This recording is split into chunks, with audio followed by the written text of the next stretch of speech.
Sibingelele bafowethu, ngicela ukuthi nje uma uqala ungena kuleli khasi ungakhohlwa ukusubscribe bafowethu. Udaba la amazwibela lawa omsebenzi siwufaka noma kanjani ngoLwesithathu, njengoba nje kuwamazwibela namhlanje. Bayazi abalandeli bakuleli khasi ukuthi ke siqale sifaka amazwibela bese sifaka ivideo ephelele ngosuku ke abalwaziyo siqisa nje usuku bese ke ivideo isuke isisemphakathini ngalokho bafowethu.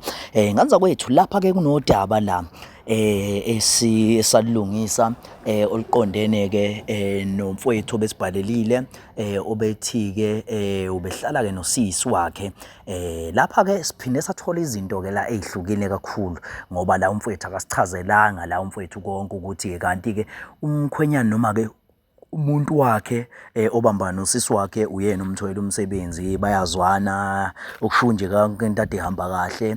Umfowethu engasebenzi, umfowethu ke uma esesebenza usefuna umfowethu asitsheleni ukuthi hayi kahle hle mina ngoba mhlawumbe ngingasayithandi lento yabo ngoba mhlawumbe sengiyasebenza yabo, that's why ethi asambeni ke somlwisa kahle hle ufuna asilwe izimpi zakhe.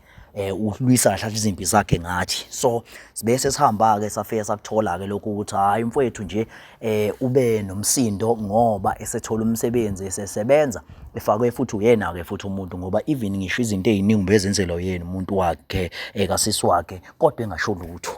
Athi bekelele igaba lapho kusiphiwe ngoNtombela bafethu. Ngicela umqala ungena kuleli khasi cofa subscribe button ukuze uzothola konke okwenzakalayo kulona leli khasi bafethu lamba phambili. So bafethu leli khasi liyafundisa, liyaluleka, liyasiza ke bafethu ezinkingeni umuntu abasuke bebhekene nazo ke emakhaya. Ngenzeka ukuthi mhlambe uyesaba ukuthi usondele ngaphambili uzobi kudaba lakho ngenxa yokuthi usaba amakhamera. Kodwa ke mhlawumbe ukubukela ama-show anje mhlawumbe futhi nawe uyathola ukuthi mhlawumbe kuleyo nkinga mhlawumbe ubhekene nayo mhlawumbe ungakwazi kanjani ukuphuma. So ungakhohlwa ukulike, ukucomment, ukushare ukuze ke bafethu ukucomment ikhona ukuzisiza kahle ukuthi mhlawumbe sibone ukuthi mhlawumbe singalungisaphi kuona noma kuyona i-show esikade siyishutha mhlawumbe masibhekana nayo mhlawumbe ngelinye lamalanga masihlangana mhlawumbe indlela mhlawumbe engagculisa wena. So njengamanje ngithi nje walinge futhi ukhohle ukudownload i-app yakwa EasyBet. EasyBet bafowethu uzenzela imali ngaphandle kokuthi ke uhambe uyosebenza 9 to 12 noma 10 to 8. So ngaphandle kwalokho mfethu uthi nje uhlele ekhaya ube ne-smartphone upeje lapha udlala amagame usebenzisa promo code ethi ZOSO ZOSO. Yeah, so nje mfethu ungakhohlwa kanjalo. So njengamanje kunodaba la mfowethu la kade wayesengibhalela umfowethu. So ngibonile ukuthi hayi asimvashele mfethu namhlanje sibone ukuthi mhlawumbe singakwazi kanjani ukuthi sikhulumisane size ukuthi udaba lakhe lume kanjani. Yize ke mina sengilazi kodwa ke njengamanje ayichazela ababukeli. Qhawe lami khamba kanjani? Bhuti wami ngiyaphila kunjani? Ngiyaphila, wena wesile? Sikhona. So umfowethu ubani wakaba udaba wobunendawo? Igama lami umxolisi ngwangubani. Qhawe lami ngidabuka endaweni yakwaMashu kaB. So wazalelwa khona la?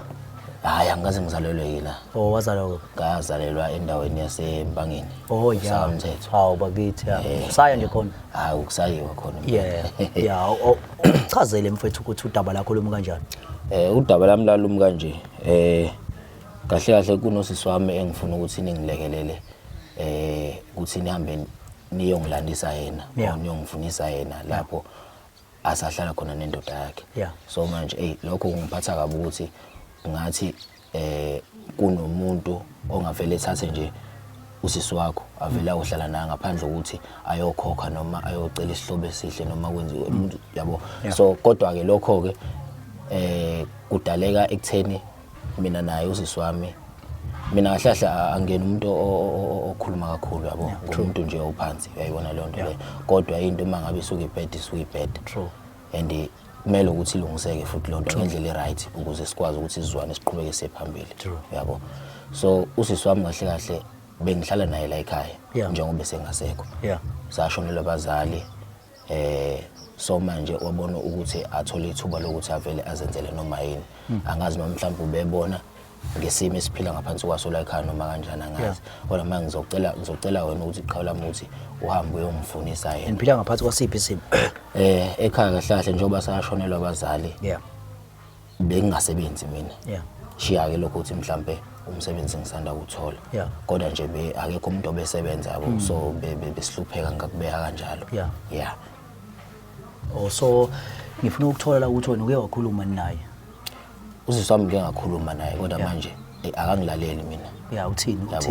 ukungangilaleli kwakhe uke khuluma amagama eziswana kumina yabo ungibiza ngawonke nje amagama ngindoda lutho mhlambe yabo nje lawo magama lawo abhlungu so manje kunzima indlela ebesiphila ngaphansi isimo ebesiphila ngaphansi kwaso la ekhaya yabo so sengibuzela ukuthi mhlawumbe uke wayani khona laphana lapho ahlala khona mhlawumbe nendoda angikaze ngiye ngoba bengigcina ukuthi sikhulume waya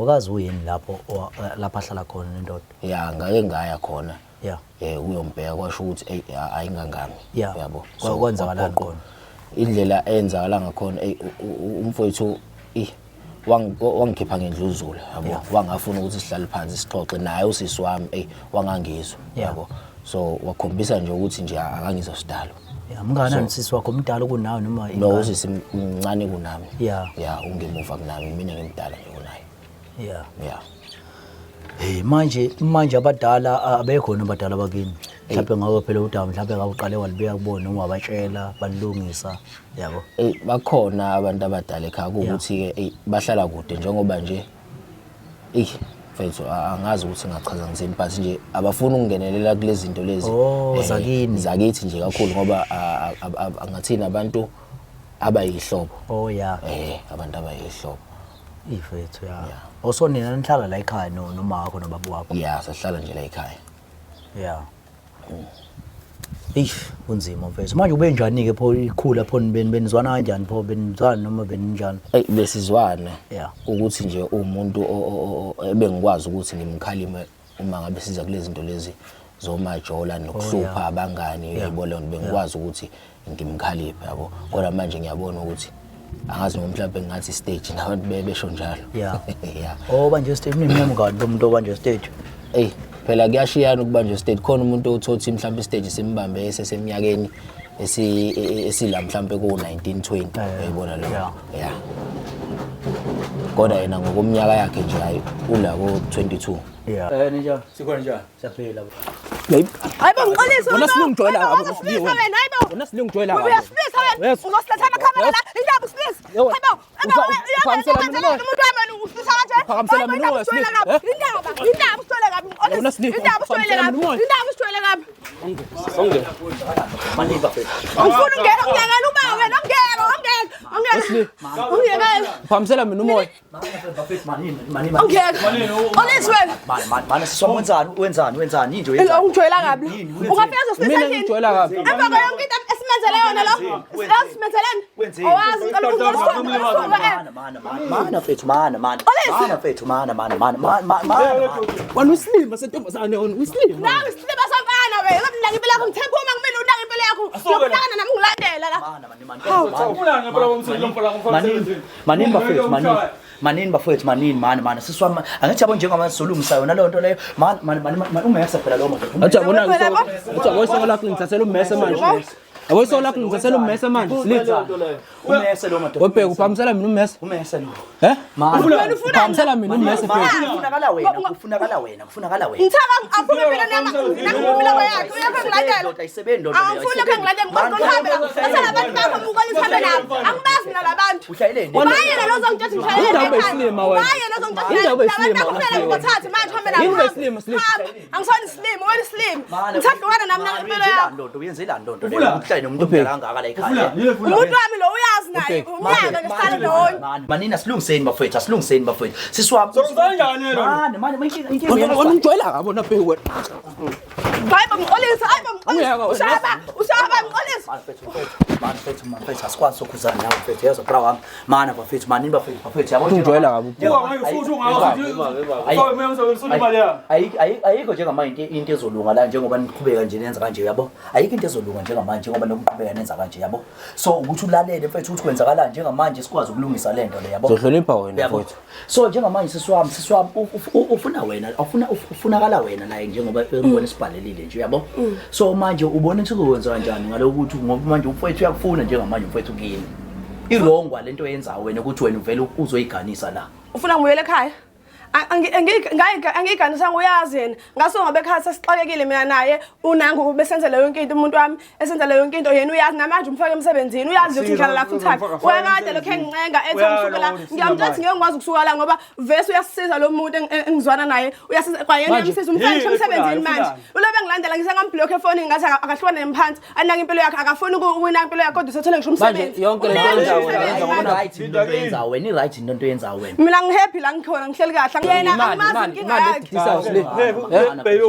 Mana mfethu mana baba uyenzelani baba into enjeni umdala ngakho thina sashandana naye uyenzelani into yini umdala ayikho into embi manje uzoyishipisela wena uzoyishipisa indodeni uzoyishipisa Ngisho ngani soka lesikhathi sikulethela amakhosi Yanyanyisa manje ngoba nawe usuqumbile usuthola umsebenzi ufaka wena futhi kulo msebenzi sengayishipisa okay wena uyayigaja ngalokho ukuthi ungifake emsebenzini uyayigaja wena ngalokho right ubona usunemali sengayishipisa mina sonke lesikhathi bengayishipisa mana awuchaze mfethu ngoba thina khona singakwazi la unhlanganise yini lo utshela ukuthi bahluphekile abantu abazali ngomthatha ngamfaka emsebenzini kamasipala so kamasipala manje still zolisa mina futhi la ufuna emsebenzini wami ubheki bhuti wami manje awusitshela ngani konke lokho niyazana kanene mfowethu niyazana mfowethu siyazana naye ngiyamazi ngimthatha zifu ubhuti wami yayizwa lonto uyena owangifaka emsebenzini ukuthi ngisiza ngoba nakho ngisiswele ekhaya manje ngoba nakho usethatha advantage ukuthi kumele athathe usisi wami naye azohlala naye la ekhaya uhlale nini kanti nawe uhlale nini kanti